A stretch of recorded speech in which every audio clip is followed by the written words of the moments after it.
Hello दोस्तों, एक बार फिर अपने नाजरीन को हॉरर स्टोरी की नई एपिसोड में खुश आमदीद। पहले की तरह आपसे गुजारिश है कि जो दोस्त हमारे चैनल पर नए हैं हमारे चैनल को सब्सक्राइब करें और बेल आइकॉन दबाकर ऑल नोटिफिकेशन ऑन कर दें ताकि हमारी आने वाली हर नई वीडियो का नोटिफिकेशन आपको बर वक्त मिल सके। तो चलते हैं आज की स्टोरी की तरफ। तो दोस्तों, जैसा कि आप जानते हैं कि इस चैनल पर सच्ची और हकीकत पर मबनी स्टोरीज आपके लिए पेश की जाती हैं। ये हमारी किसी जान पहचान वाले या हमारे किसी व्यूअर की तरफ से स्टोरी भेजी जाती है। तो आज की स्टोरी भी हमारे जान पहचाने वाले ने ही भेजी है, जो कि एक गांव में रहते थे। वो अपना वाकया कुछ यूं बयान करते हैं। मेरा नाम फैसल है। मैं एक गांव में रहता था और मैं 10वीं क्लास में पढ़ता था। सुबह स्कूल जाता और स्कूल से वापस आकर खेती बाड़ी में अपने घर वालों का साथ देता। मेरे 2 भाई और थे। मैं सबसे बड़ा होने की वजह से घर की सारी जिम्मेदारियां मुझ पर थी। स्कूल से वापस आकर अपने वालिद साहब की हेल्प करता, क्योंकि घर में सबसे बड़ा मैं था। बाकी 2 भाई भी स्कूल जाते थे।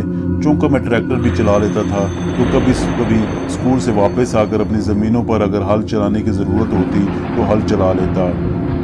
यानी कि जो वालिद साहब जिम्मेदारी देते वो मैं पूरी करता। मेरी उम्र लगभग 16 साल थी। एक दिन मैं स्कूल से वापस आया। दिन के तकरीबन 2 बजे का टाइम था। खाना खाने के बाद वालिद साहब ने कहा कि फैसल, आज एक ज़मीन जो रह गई थी उसमें हल चलाना है। मैं किसी काम से ज़रा जा रहा हूँ, शाम तक आ जाऊँगा। तुम इस सारी ज़मीन में कोशिश करना कि सारी ज़मीन में शाम तक हल चला लो, क्योंकि गंदम उगानी है, मौसम भी जा रहा है। तुम कोशिश करना कि सारी ज़मीन जो रह गई है हल चला लो। मैं चूँकि स्कूल से वापस आकर हर रोज़ थोड़ी थोड़ी ज़मीन में हल चला लेता था। सुबह के टाइम वालिद साहब और शाम को मैं ट्रैक्टर चला लेता। वालिद साहब ने मेरी ड्यूटी लगाई और फिर वो अपने काम से चले गए। चूँकि आज सारी ज़मीन में हल चलाना था तो काम ज़्यादा था, तो मैंने खाना खाने के फ़ौरन बाद ट्रैक्टर निकाला और उस ज़मीन की तरफ चल पड़ा जहाँ हल चलाना था। ज़मीन काफ़ी ज़्यादा थी और मैं हल चलाता रहा और ट्रैक्टर पर ऊंची आवाज़ में गाने लगाकर सुनता रहा। तब पता चला जब सूरज बिल्कुल गरूब होने के करीब पहुंच चुका था। मैं गाने सुनने में मस्त था, इसलिए आहिस्ता आहिस्ता लगा रहा। जब सूरज गरूब होने के करीब पहुंचा तो मैंने देखा कि ज़मीन तो बहुत ज़्यादा रहती है, लेकिन मैंने ये काम आज हर सूरत में ख़त्म करना था, नहीं तो वालिद साहब बहुत नाराज़ होते। अगर मैं जल्दी जल्दी काम ख़त्म करता तो ये काम इतना ज़्यादा नहीं था और आसानी से मगरिब होने से पहले ख़त्म हो सकता था। लेकिन मैं गाने सुनने में मस्त रहा और आहिस्ता आहिस्ता ट्रैक्टर चलाता रहा। अब मैंने बहुत जल्दी जल्दी काम करना शुरू कर दिया था, क्योंकि अंधेरा होने के बिल्कुल करीब था। मैं काम में लगा रहा और देखते ही देखते बहुत अंधेरा हो गया। काम भी तकरीबन ख़त्म होने के करीब था।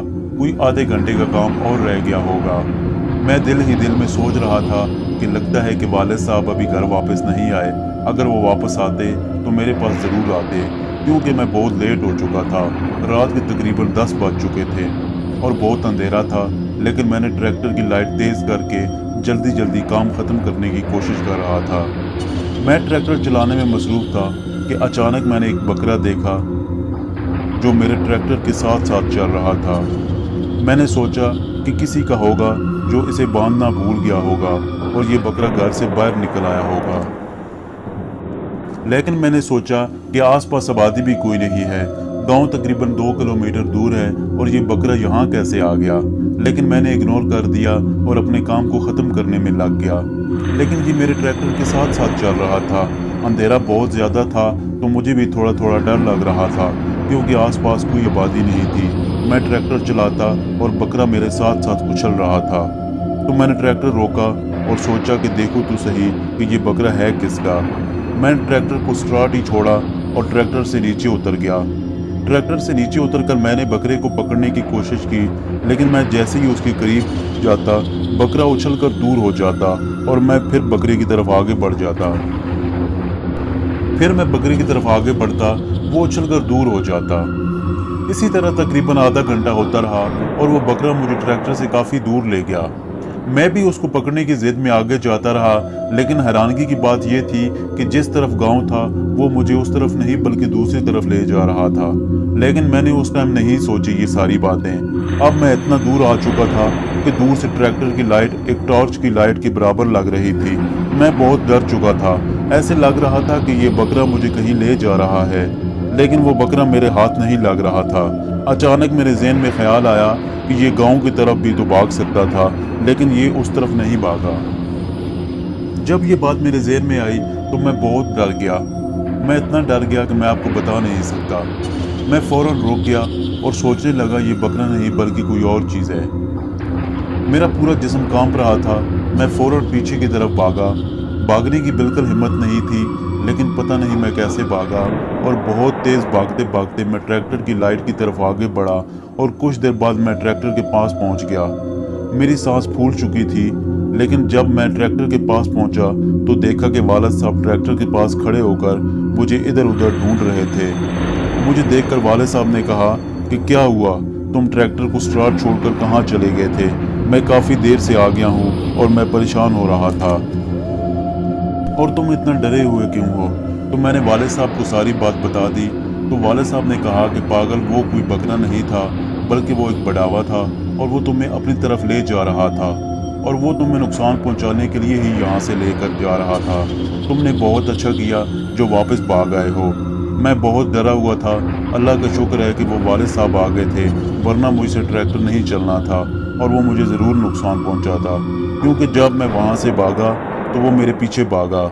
लेकिन जब मैं ट्रैक्टर के पास पहुंचा तो शायद वो वालिद साहब को देखकर वहाँ अंधेरे में ही रुक गया था। वालिद साहब ने ट्रैक्टर चलाया और मुझे लेकर घर आ गए और सारे घर वालों को वालिद साहब ने सारी बात बताई। तो सारे घर वाले भी डर गए और वालिद साहब ने मुझे मना किया कि आइंदा मगरिब के बाद ट्रैक्टर कभी ना चलाना।